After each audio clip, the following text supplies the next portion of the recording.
Bonjour, bonsoir, chers compatriotes, chers amis, vous qui suivez l'actualité de la RDC et du monde sur le Congo est à nous, nous sommes très contents de vous savoir nombreux devant vos télévisions, vos laptops, vos ordinateurs, vos téléphones, tout ce que vous utilisez pour avoir l'information sur YouTube.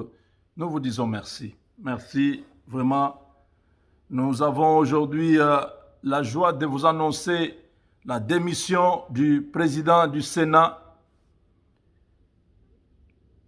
Alexis Thambwe Mwamba, c'est son nom. Il a été élu en 2019 à ce poste comme président du Sénat.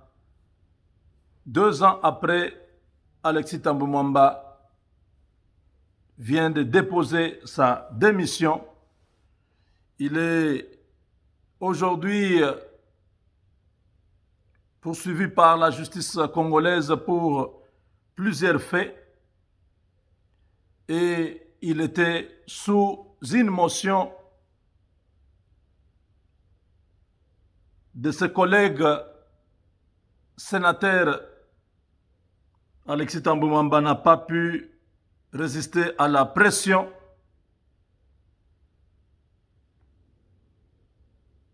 Vu son âge et tout ce qui s'est passé, il a évité un grand désarroi, une grande humiliation. Aujourd'hui, la famille de Joseph Kabila, politiquement, disparaît. Ils ont été déjà affaiblis depuis quelques mois. Maintenant, c'est la disparition. Le dernier icône qui symbolisait encore le kabylisme dans les institutions, c'est Alexis Thambwe Mwamba. Après la déchéance de Janine Mabunda à l'Assemblée nationale, puis une motion de censure contre le Premier ministre, chef du gouvernement, Ilunga Kamba Sylvestre, c'est maintenant le tour d'Alexis Thambwe Mwamba de démissionner de ses fonctions à la Chambre haute de la prestigieuse institution de notre Parlement, le Sénat. Ainsi, le Front commun pour le Congo, FCC en sigle, avec son autorité morale, Joseph Kabila, tombe.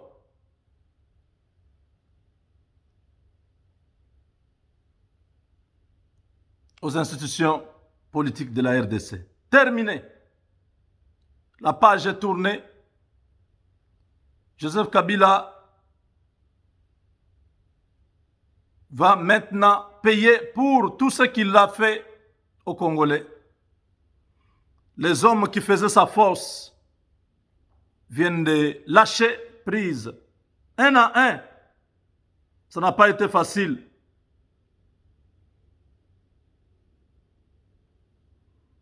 Tous ceux qui avaient soutenu Félix Tshisekedi avaient vu très loin.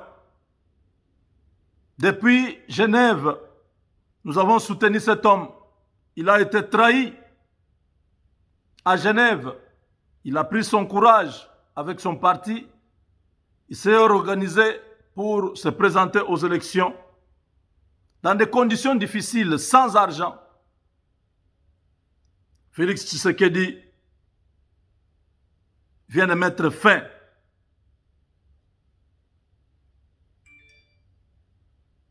à Kabila et son régime qui appartiennent désormais au passé. Et il faut considérer que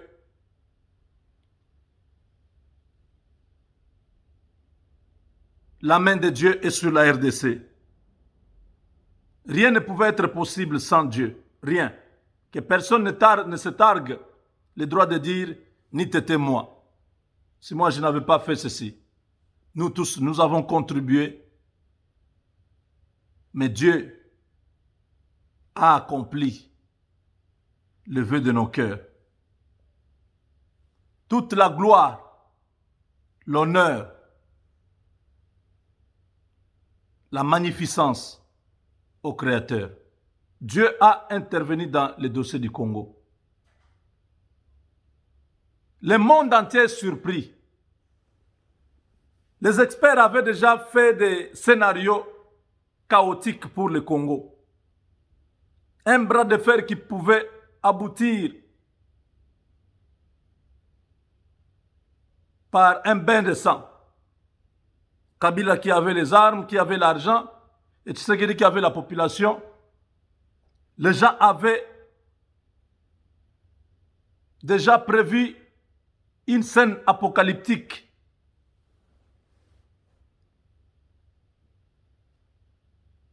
Aujourd'hui, avec Félix Tshisekedi,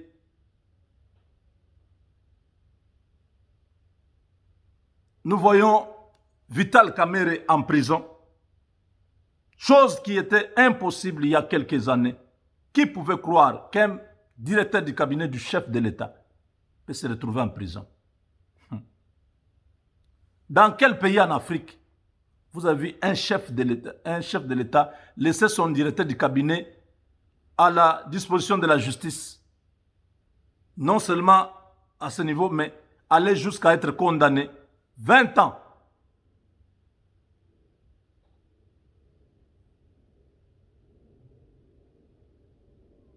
Aujourd'hui, Mabunda, en exil. Tambo Mwamba, un chômeur, bientôt en prison.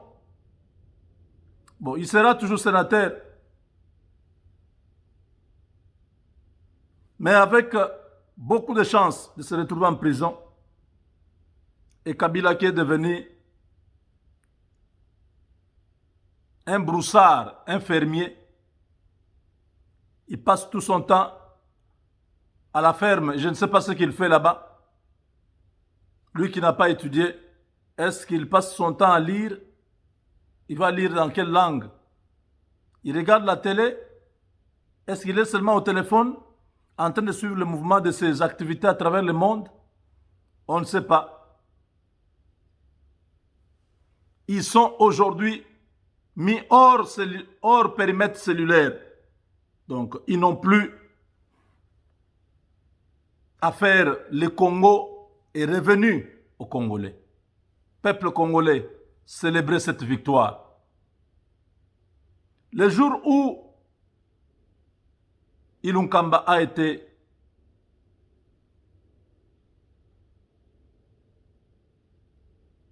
renversé au niveau de l'Assemblée nationale,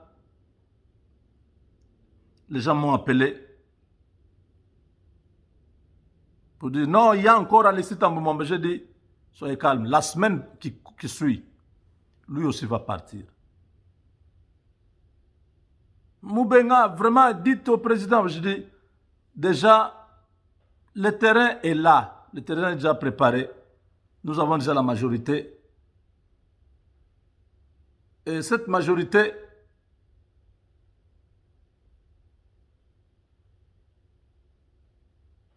nous permet facilement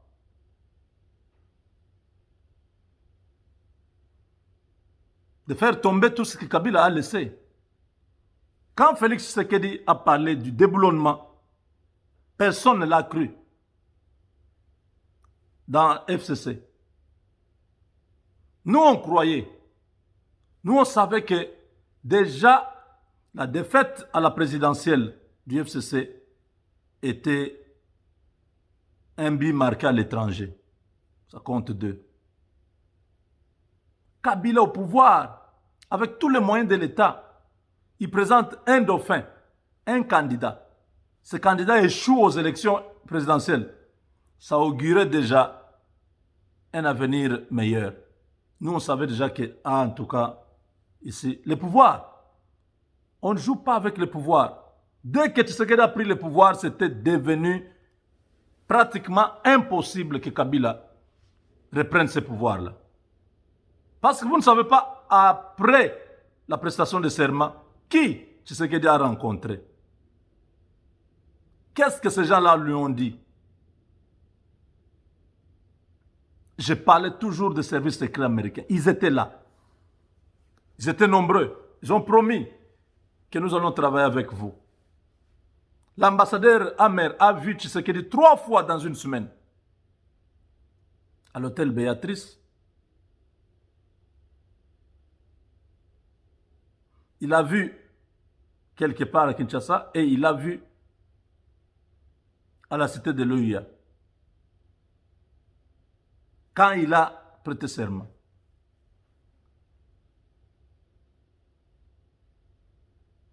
Tout était déjà dans un plan. Quand le président Tshisekedi parlait du développement, il savait de quoi il parlait. Et au niveau du département d'État, c'était le même refrain. Dans une année, vous verrez ce qui va se passer au pays. Le vieux Herman Cohen a rappelé la même chose dans une émission avec notre frère Marius Monga.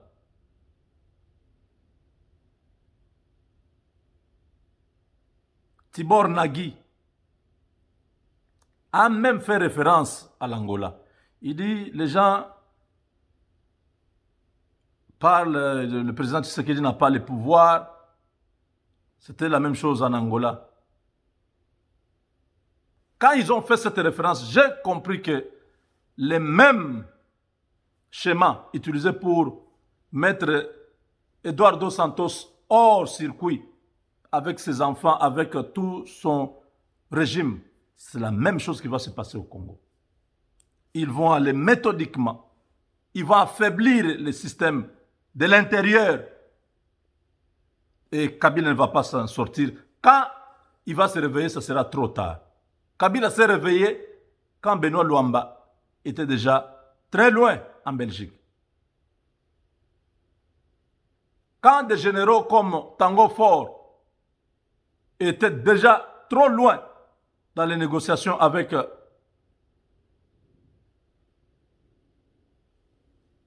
certains milieux au niveau de l'ambassade des États-Unis. Tout s'est joué à Kinshasa et Kabila ne comprenait absolument rien. Aujourd'hui, chers amis, le départ de Tambo Mwamba marque la fin de la Kabylie. Parce que Tambo Mwamba était le dauphin constitutionnel du président de la République. C'est-à-dire, si Tshisekedi meurt aujourd'hui, c'est Tambo Mwamba qui devient président de la République. Si Tshisekedi est frappé par une maladie, c'est pas, il devient invalide, c'est Tambo Mwamba qui devenait président de la République.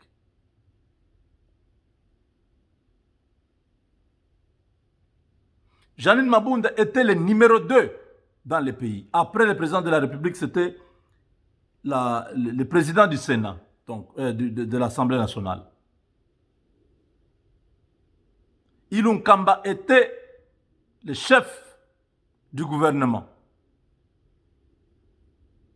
Ces 3 personnes étaient des personnalités clés dans la gestion du pays. Leur chute marque la fin de la Kabylie. Félix a dit toutes ces choses. Il a réalisé. Il a fait plusieurs discours à travers le monde quand il visitait encore les États européens, tout ça. Les gens ont dit, il parle, il est en coalition avec Kabila. Tshisekedi a un pouvoir total aujourd'hui. Pas totalitaire, ce n'est pas un dictateur, mais c'est un pouvoir total, l'impérium total. Il peut nommer qui il veut, il peut enlever qui il veut, dans l'armée, partout. Aujourd'hui, le gouvernement est démissionnaire.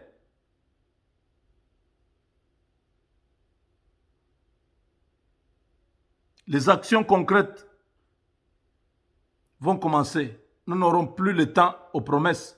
Maintenant, le pays est entre les mains des Congolais. Comme nous le disions toujours dans nos prières, les Égyptiens que vous voyez, vous ne les verrez plus jamais. Hein, aujourd'hui, ce n'est pas une fiction, c'est une réalité. Ils ont été tous déracinés. Je ne sais pas s'il y a encore espoir. La Kabylie, aujourd'hui,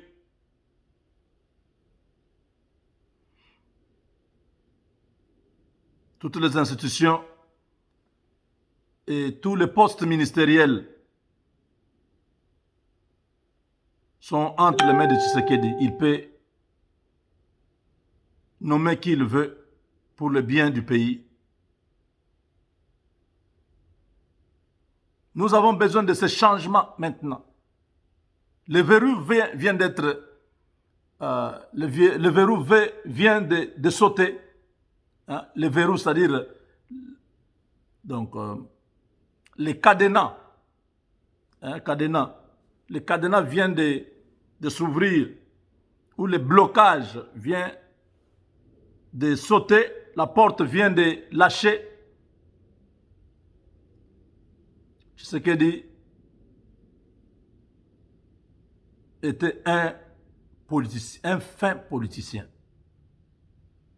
Ses détracteurs l'ont appelé pantin, placebo, vendeur de pizza, président sans diplôme.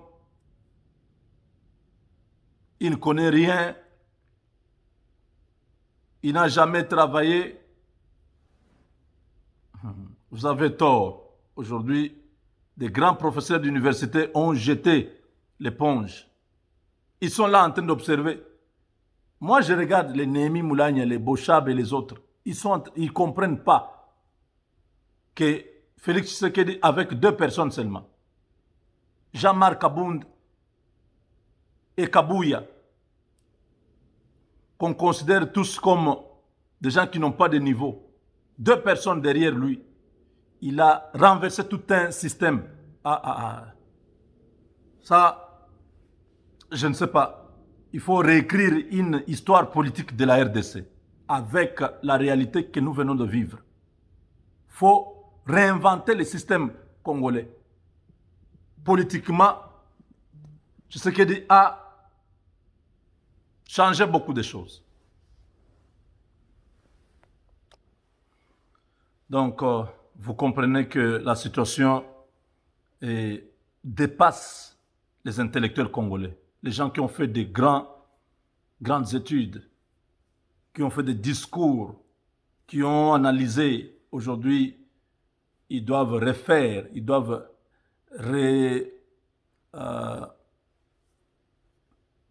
réajuster leurs concepts politiques, comment ils conçoivent la politique congolaise. Les étudiants doivent réécrire leur mémoire par rapport à l'histoire contemporaine, notre histoire politique. Voilà. Un devoir pour les professeurs d'université et pour les étudiants. Revoyez vos matières, revoyez vos notes. Comment quelqu'un, comme Tshisekedi, peut arriver à réussir un exploit contre un régime de Kabila qui était tout puissant. Avec Dieu, nous vaincrons.